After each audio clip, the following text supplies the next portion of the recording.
1. This is the sadly very sad story about my first time meeting and interacting with a nice guy Neckbeard. It all happened a few years ago.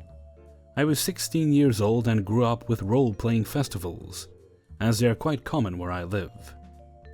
So I was quick to agree when one of my older friends asked me to join his team for a smaller zombie survival festival.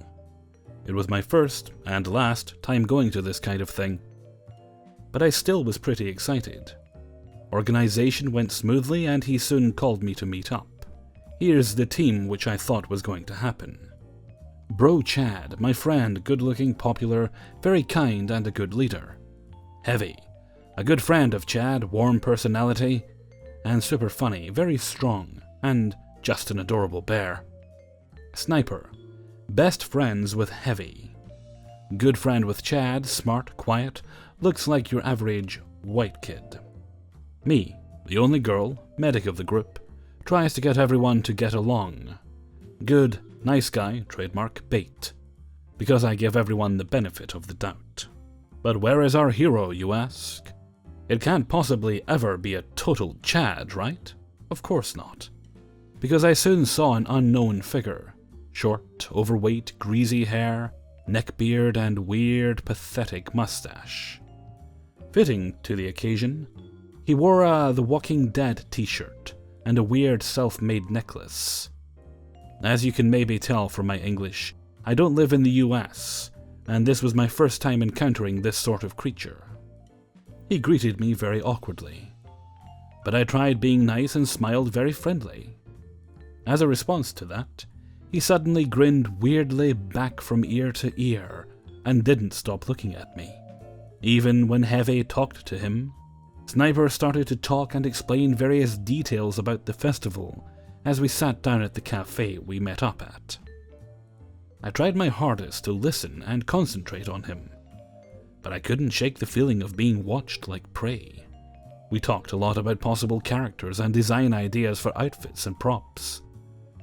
Our hero behaved fairly well, aside from the occasional snort about someone's idea and subtle shake of his head. I was sketching some ideas, and he refused to let me draw him something, surprisingly. Instead, he pulled out a phone and showed us a picture of what he had in mind for his survival gear. Bloodborne? It came out of me, being in shock about his idiotic idea of himself as a hunter during the apocalypse. But Hero didn't hear my confused tone. No, he only heard that I play video games. You know it, huh? Well, I'm one of the best international players, he said in a very shrieking voice, and of course, we all know he would never lie. Heavy was about to explain to him how stupid his outfit idea was, and Bro quickly changed the subject to avoid drama. But then, it happened. The moment that would seal our group's ill faith. Being a decent person, I wanted to pay for some of the food we ordered. Guess who didn't even pay at all, though? Heavy assured me I wouldn't need to, and cracked some jokes about them having to pay me somehow as the only girl to put up with them. Neckbeard started to look a bit cranky, joking back and forth with Heavy. I finally stood up and wanted to get my purse from the chair next to Bro. Noticing this, he jumped up and tackled/hugged me to keep me from paying.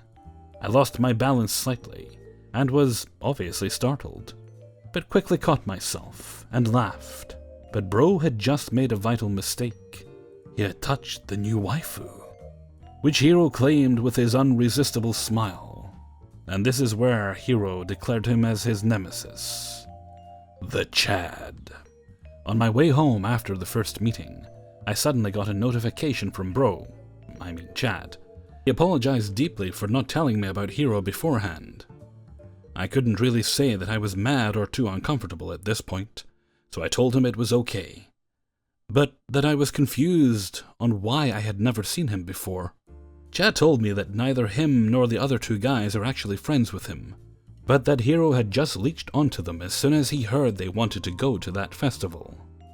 A badass lone wolf like him, of course, had no close friends, but going alone to a survival festival does suck. So Chad, being a genuine nice guy, took pity and offered him to join. Even I find myself feeling a bit bad for him after I heard that, and thought that maybe he was just awkward and nothing more. Next meeting comes up. This time we actually meet in a forest, as Heavy and Sniper want to try some of their tools and crafted props out. Heavy has some sweet survival and military knives and wanted to carve some wood, while Sniper has a modified backpack and a book with survival crafts he wants to try out. At that festival we had to craft things and sleep on our own during the nights. Otherwise, knives are of course not allowed. I keep on drawing some ideas for a medkit I wanted to have, and making lists for all of us on what to bring. Eventually had a friendly and open atmosphere as we all chatted, and I soon noticed why. Hero was missing. Confused, I turned around and saw his chubby figure dressed all in black in the distance, doing a weird sort of dance. He was throwing his arms around, jumping from side to side, and gave the trees around him a poorly executed roundhouse kick, at which he lost his balance. The whole thing was just embarrassing and cringy to look at, so I quickly turned my attention back to my papers. "Hey, where's my long knife?" Heavy asked, looking at his holsters. Oh shit. I looked back at Hero and saw him slowly coming back, his head as red as a tomato and puffing like crazy. As Heavy noticed the knife in his hand, he glared at him. "Hero, why did you take my knife?" "Oh," he replied, totally breathless and leaning against a tree. "I was training." He takes the knife and hits the tree with it, giving me a weird half smirk. Heavy and I both try our best to control our instincts, mine being to throw up, and his being to rip his head off. "You're making it dull." "Psst, a good blade should be able to do such a mundane task." Chad finally stepped in, as Heavy's head looked like it was about to explode. "Just don't take something without asking, okay?" To my surprise, Hero actually apologized, but only for taking the knife, not abusing the living shit out of it. He sat down next to me afterwards, but thankfully, he was still too awkward around me to actually talk to me. Heavy and Sniper did their best to ignore him and get away from us.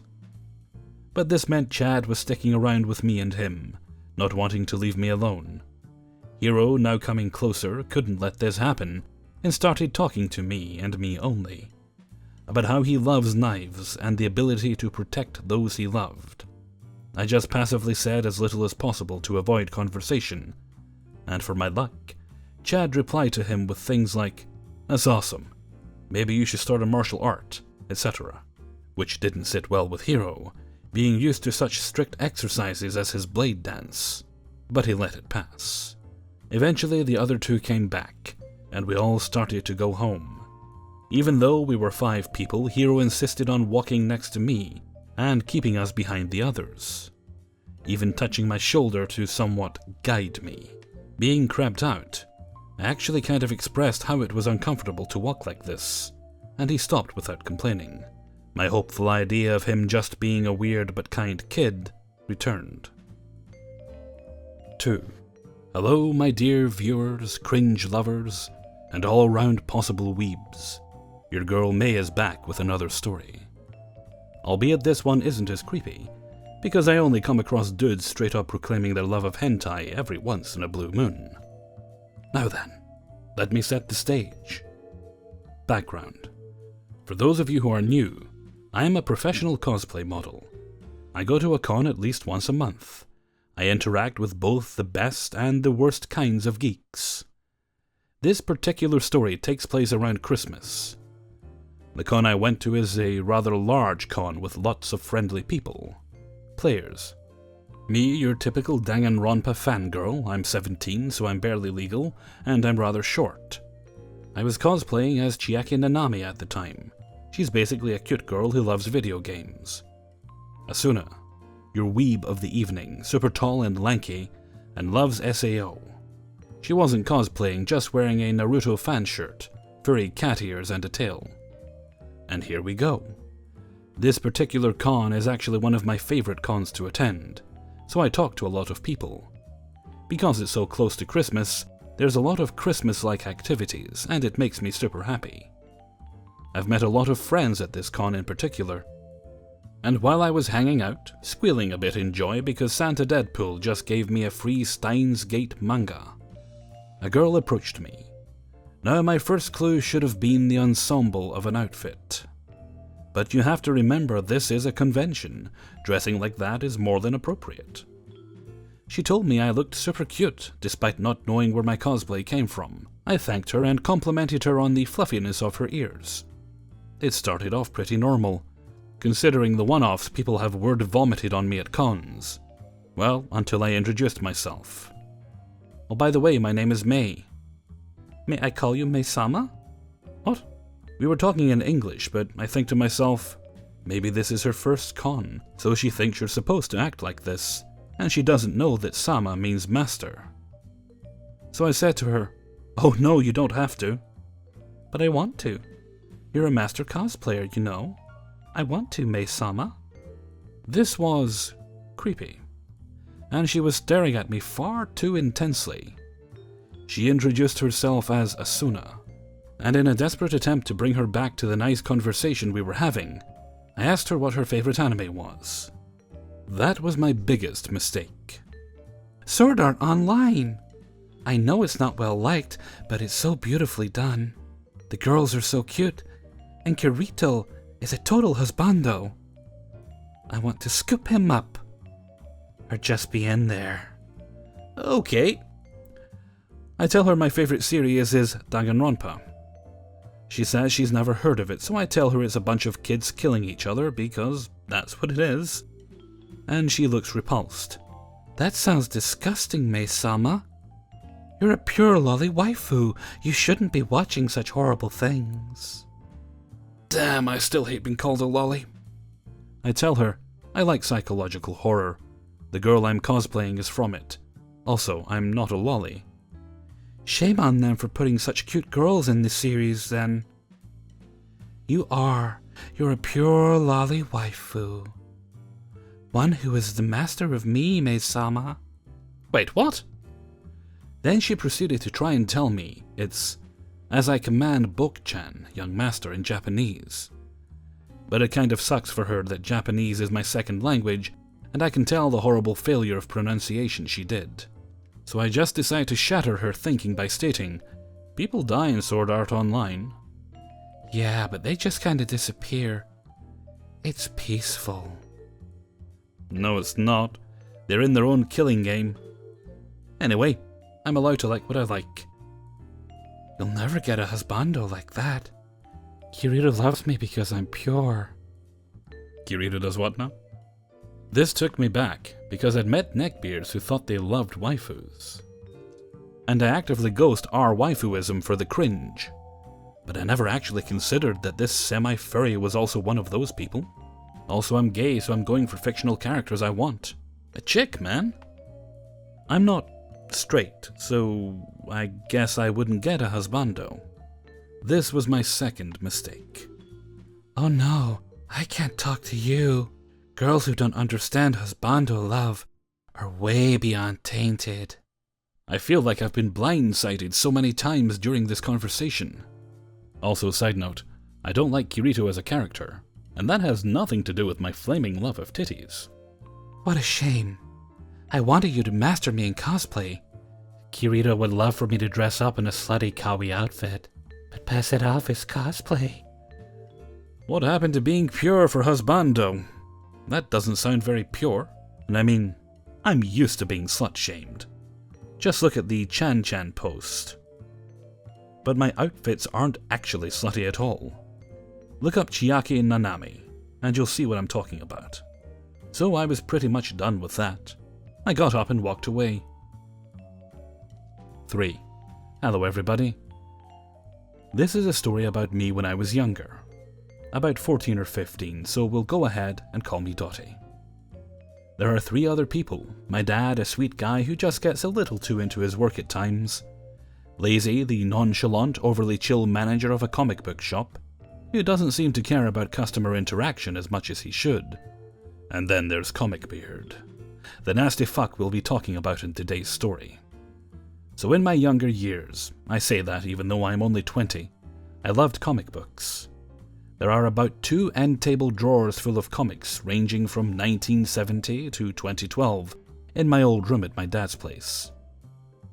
I grew up in the middle of nowhere, so my dad would make it a point to drive well over an hour away from home to a comic book shop every 2 weeks or so, just so we could spend a little more time together.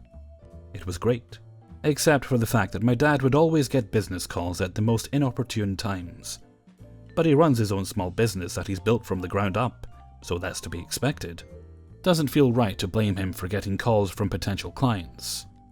So about 5 minutes into me and my dad walking around this pretty average shop, he suddenly gets a call and has to step out for close to 5 minutes. I thought nothing of it, and just went about browsing comics. X-Men were my favourite at the time, so I was looking over all of the latest issues when suddenly the smell of fart-encrusted body odour gets really strong. I turn around and there's this guy practically looming over me. Pretty big, maybe 6 feet. Looked about 300 pounds or so.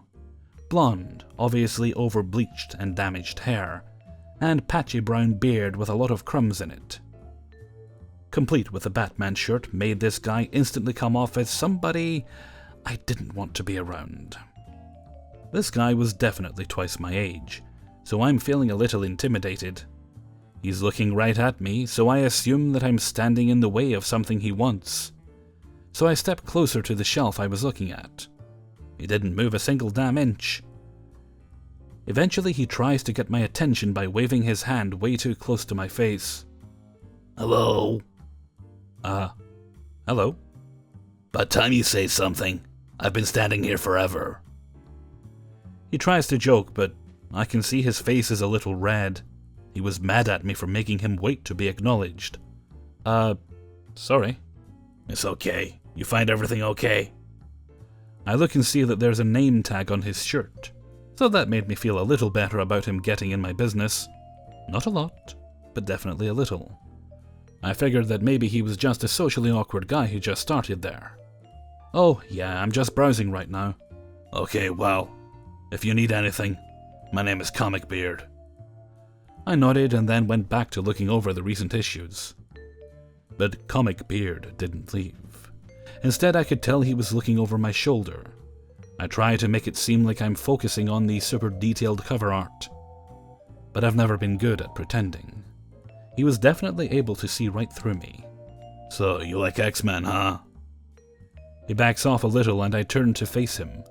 I know that this was a mistake, getting into a conversation with him, but I was a teenage girl in a very close-minded town back then.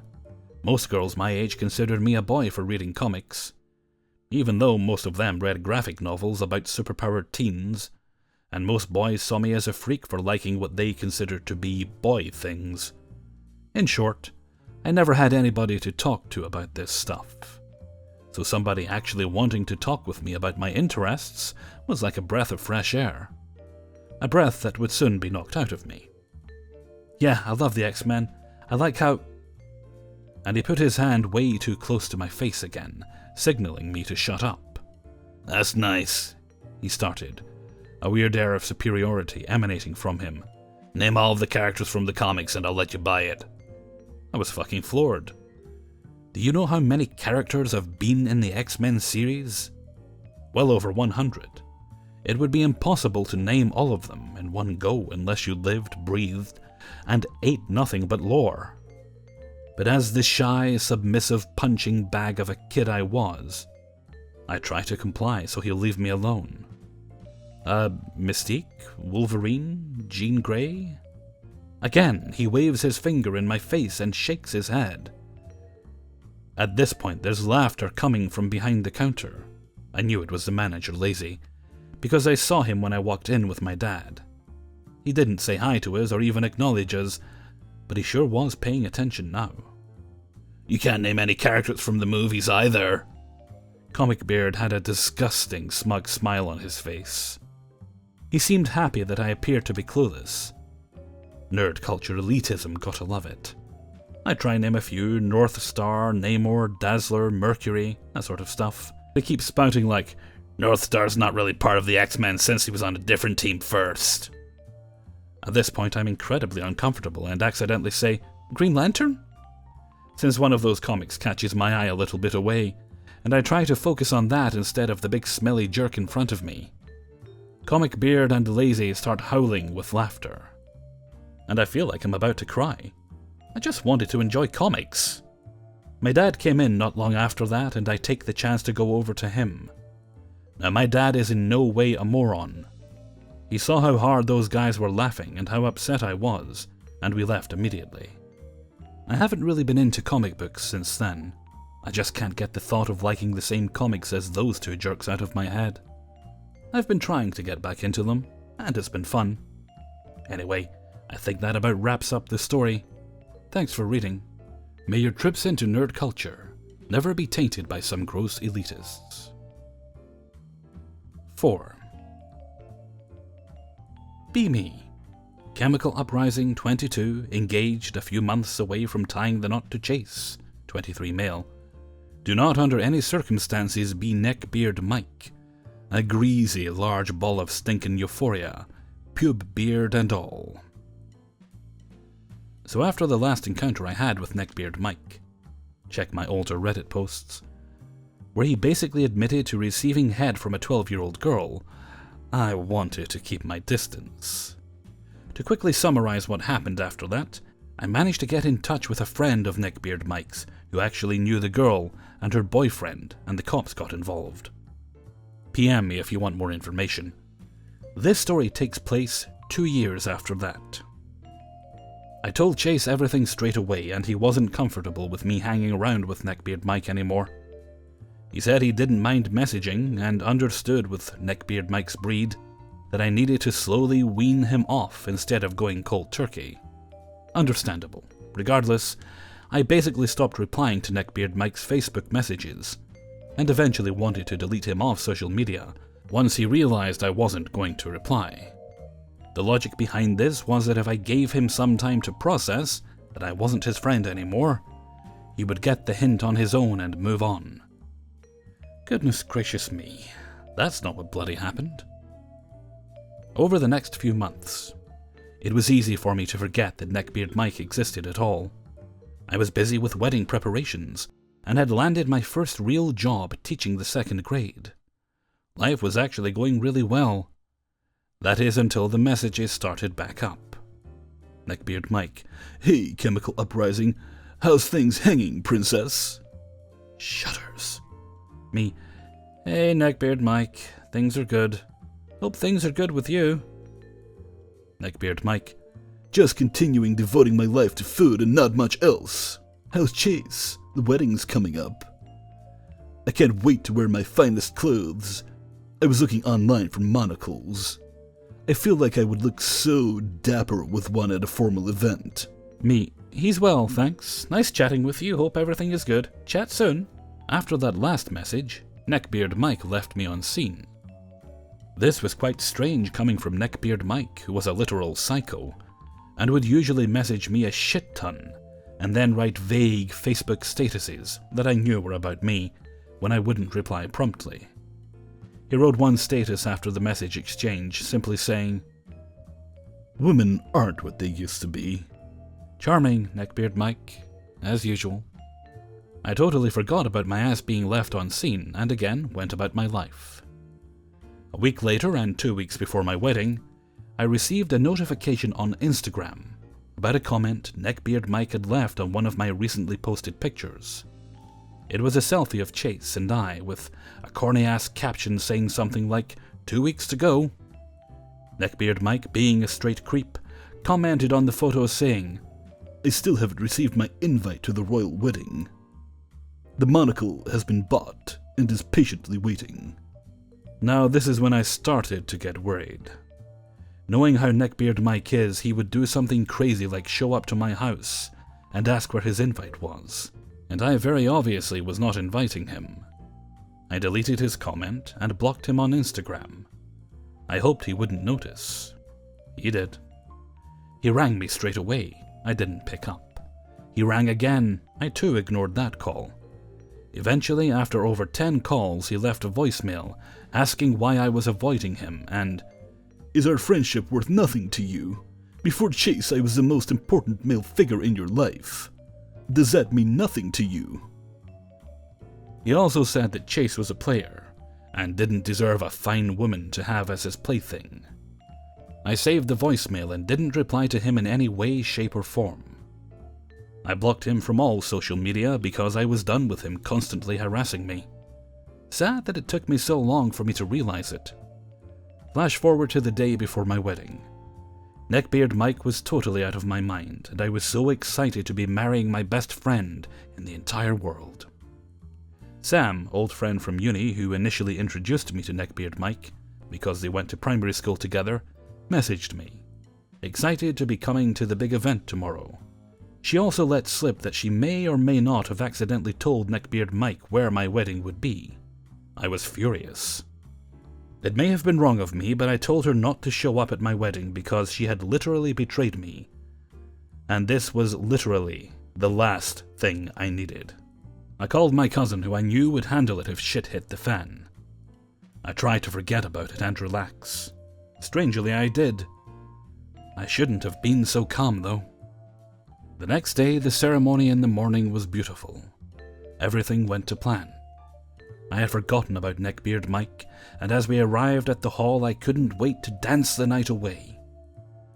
Right before I was supposed to walk down the stairs at the reception, I receive a text saying, "Surprise, lady, your Prince Charming awaits outside." I freaked out and messaged my cousin to deal with it. I walked down and we did our first dance, and then sat down to eat the first course.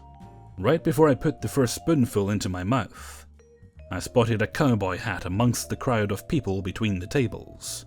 Now, my wedding had about 650 plus people in attendance, so I was shocked I saw it.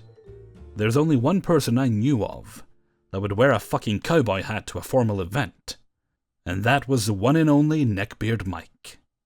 He had on black slacks that were too long for him, runners, an ill-fitting black shirt, a long leather trench coat, and a cowboy hat. To this day, I still don't know if he had a monocle. I told my cousin, who was in the bridal party and seated closely to me, to kick him out.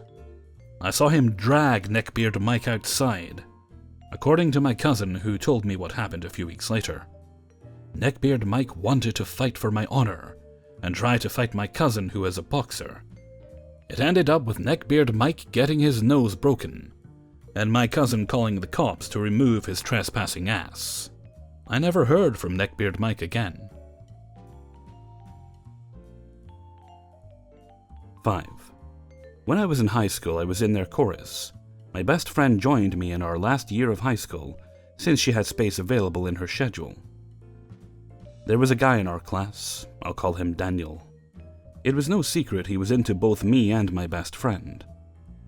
A few things about Daniel. It was impossible not to notice the state of his face, like he had never washed it in his life. You could tell he had entered a room simply by smell. I wish I were exaggerating. It was like a mix of sweat, awful cologne, and different kinds of rotting food. He's very religious. We didn't know until this happened. A few things about my best friend, I'll call her June. She is a nice person, very pretty and very smart. She's extremely loyal. With few exceptions, she's not really the type to jump into relationships. Sometimes she'd need backup to get certain guys off her back. That's where I come in. A few things about me. I don't take shit from other people lightly. When my best friend would get pursuits from a guy that she didn't like and wouldn't take no for an answer, I'd have her back. In the story I'm about to tell you, there's a guy who she's interested in who likes her back. By the time this took place, I was sick of dudes taking the neckbeard or nice guy tone with me, so when this set of messages was sent in regards to my best friend, I got pretty damn mad. I've never had an issue with religion and those who are religious, and have always been Jewish. This is important for later. Some people use religion or misinterpretations of their religious texts as justifications to be an asshole, and this, plus projection, pisses me the fuck off. So a bit of context. Daniel would sometimes participate in my friend group's conversations a little, and we let him because he wasn't being outright rude or anything. We saw no reason to say no. Thing is, he would drop lines to June and myself about hanging out, but never the three of us or the entire group. It was always either June and him alone or the two of us alone. Whenever he would ask, we would both deflect by saying it could be a group event. The guy June was talking to got in a bad car accident and had to go to the hospital, so she was pretty worried about him. Do keep in mind that I was in high school. I'm not proud of how I let this drag on or everything I said, but that doesn't excuse this guy's shit. One night over Facebook Messenger, this exchange took place. Daniel. Hey, I have a question. Me, what subject? Math? English? Daniel. June. Perplexed face. Me, oh, okay. We've been best friends since 3rd grade. Daniel. Wow, I really like her. Me, yeah, we figured as much. The guy she's talking to is currently hospitalized. Just don't. Daniel. And I act strangely when I cannot properly convey emotion. Me, please, for your own sake as much as hers, don't. Daniel. What? Why? I wish I were kidding. Me, she's not in a stable enough emotional condition for these things. I know her like the back of my hand. Let me remind you I was in high school. I know now this was a shit thing to say. Daniel. She seemed stable Saturday. Me, that's because she didn't hear about Cedric yet. Daniel. That hurts. Why me? Me. I know she's great and all, but you're going to have to move on. Daniel. Have you ever wondered why I act better sometimes, why I hurt others? Because I myself am hurt. Me. I wondered why you called me a bitch. I turned him down after he asked me out on a date, still bitter about the resulting yelling. Daniel. I'm just mad. Don't take it the wrong way. Me. But look, you can't just do that to her. Daniel. I don't want her to hurt like I have. I care about her, so I will hurt myself by forgetting her. Me. Well then don't hurt her. Daniel. If I don't talk for a few months, that is why. Me, look, I'm sorry, but this stuff just happens. As special and as amazing as she is, and I will be the first to say so, she's not the only girl on the planet. Daniel. But it is only my luck to meet the perfect person and then such things happen. Me, she's great, I know. This is one town. There's over 1 billion people out there. Daniel. I don't like this place. Everyone hates me. And I would hate myself too if I were them. Me. Move on. Daniel. She only liked me because she didn't know me. Me, actually, she's nice to anyone she doesn't feel like punching in the balls. Daniel. If you had seen the way she acted, you would understand. But that is in the past now. Me, I know exactly how she acted, she told me. Daniel. Did she say I was hideous? That I was terrible? Me. She was being nice. You took it too far. Now calm down and move on, please. I'm sorry. She has no hostilities. She never commented on your looks. Daniel. I don't like being toyed with. Me. You weren't. Daniel. I'm not just a play toy. I have emotions. I was played. Me. No, you weren't. She does the same things to me, like to the letter, the same. Daniel. Maybe she should be more blunt. Me. Like me. She's blunt when she wants to be. Daniel. I would rather cry than be led on. Me. But she's clearly not in the mood. She didn't intend to lead you on. Daniel. Fine, she is a puppet then, and as puppets her role has ended. I have no use for a puppet that is broken. Me. No offense, but ew. Daniel. Ew? Does this disgust you? Good. You are human then. It should disgust you. Me. Daniel, I hope I only have to say this once. But you need to calm the fuck down and grow a backbone and learn to shut it. Daniel. I have a backbone. You amuse me. I am calm. I am centered. And the stars have taught me. Me. No, you are not. Daniel. How does one know another's emotions? You seem to be in the same predicament as I. Me. Not really. Daniel. You don't know how I feel. You are not me. Me. I never said I was. Daniel. Stop acting as if you know me and the shadows I have faced. Stop trying to tell me to be calm when I already am. Do you realize how old I am? It is the same pain over and over. I die and am born again. I am